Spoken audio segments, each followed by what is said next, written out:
Halo, saya Kristina dengan nomor NPM 2041357. Perkenalkan, nama saya Kristina dengan NPM 2041384. Perkenalkan, nama saya Vincent Nicolasku dengan nomor NPM 2041344. Halo, nama saya Tomeli dengan NPM 2041355. Dan nama saya Vira dengan NPM 2041348 dari kelas 2 MNME.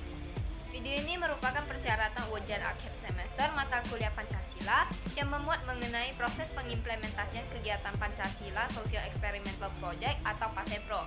Baik, langsung saja kita mulai. Nah, untuk tahap selanjutnya kami melakukan penjajakan ke Sekolah SMK Maitreya Wira Tanjung Pinang dengan tujuan untuk menganalisis dan menambah wawasan para siswa dan siswi mengenai pentingnya perlindungan hak asasi manusia. Nah, untuk selanjutnya saksikan cuplikan berikut ini.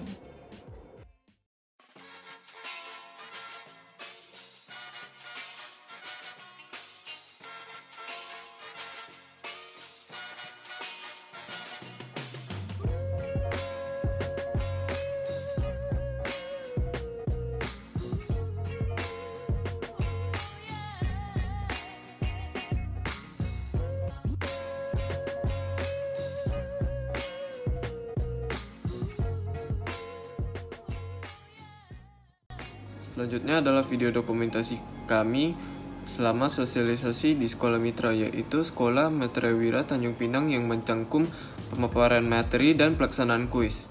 Nah, topik pembahasan pertama yaitu pengenalan HAM. Next.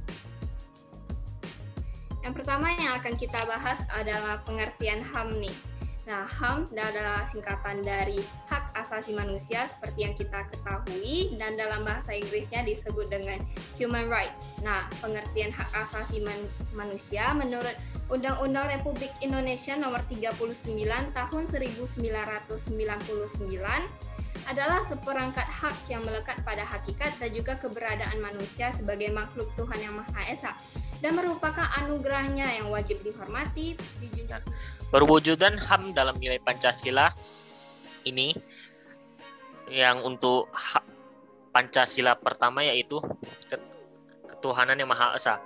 Maka ini menjamin hak kemerdekaan untuk memeluk agama, melaksanakan ibadah dan menghormati perbedaan agama. Dalam ini maka setiap masyarakat Indonesia. Persoalan penting di dunia pendidikan Indonesia adalah masih diliputi dengan keprihatinan yang mendalam karena sampai saat ini dari jenjang PAUD hingga sekolah menengah atas masih diwarnai beragam bentuk pelanggaran. Selanjutnya akan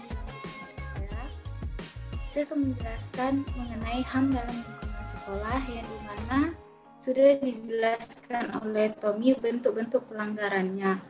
Korban pelanggaran HAM bisa terjadi pada siapa saja, mulai dari anak didik, tenaga kependidikan, maupun tenaga non-kependidikan.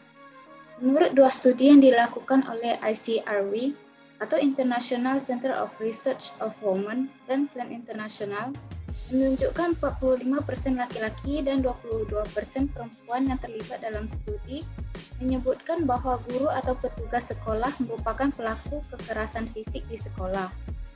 Faktor-faktor apa saja sih yang bisa menyebabkan pelanggaran HAM di sekolah? Nah, Anak didik, dampak bagi tenaga kependidikan juga sama, di mana terdapat dampak fisik, psikologis, dan sosial. Dampak sosial bagi tenaga kependidikan bahkan bisa menyebabkan rasa enggan untuk mengajar dan adanya. Kemudian dalam sosialisasi ini juga memiliki sesi kuis untuk menguji keaktifan para siswa SMK Maitreya Wira Tanjung Pinang terhadap topik pelindungan HAM. Yang langsung jawab tanpa raise hand akan didiskualifikasi. Pertanyaan pertama. UU apa yang mengatur tentang HAM dan sebutkan salah satu cakupannya? Nah, siapa nih yang mau jawab?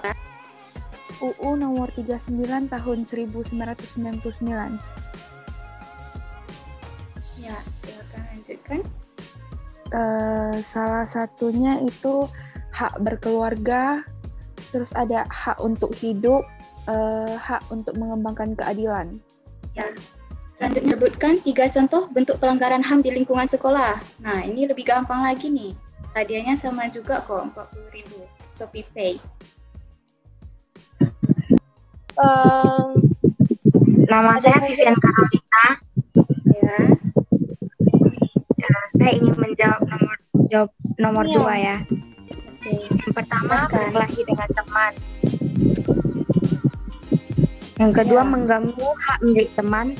Dan yang terakhir, menghina teman yang cacat dan miskin. Nah, benar. Selamat. Ya, terima Nanti kasih. bisa diklaim ya. Ya, sama-sama. Untuk pertanyaan terakhir, nih siapa cepat nih? Gampang juga.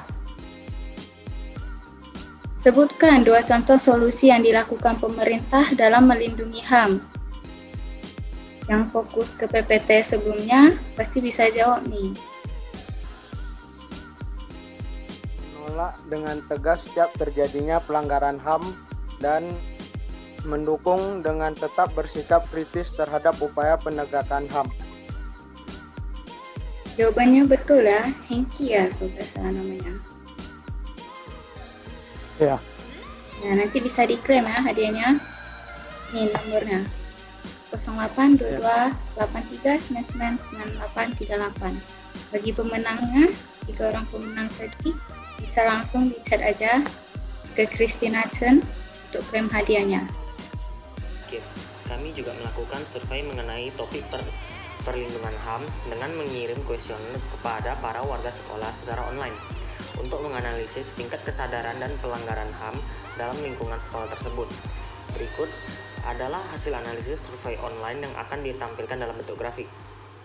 Pertama, pada hasil analisis kuesioner online ditemukan bahwa dalam kalangan sekolah SMK Maitreya Tanjung Pinang pernah terjadi kasus pelanggaran HAM yang dijawab oleh responden kuesioner sebanyak 70%.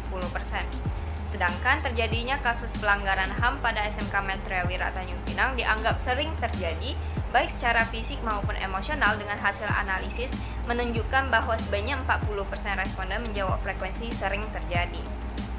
Kemudian, untuk korban kasus pelanggaran HAM, sebagian besar merupakan tenaga non-kependidikan sebanyak 76,7% dan peserta didik sebanyak 73,3%. Begitu juga dengan pelaku, hampir seluruhnya terdiri dari peserta didik sebesar 93,3% dan juga berasal dari pihak luar sekolah seperti peserta didik dari sekolah lain, alumni sekolah, bahkan orang yang tidak dikenal.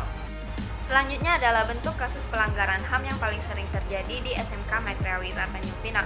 Yang pertama adalah diskriminasi sebesar 83,3% yang diduga terjadi antara para peserta didik yang melanggar hak kesetaraan.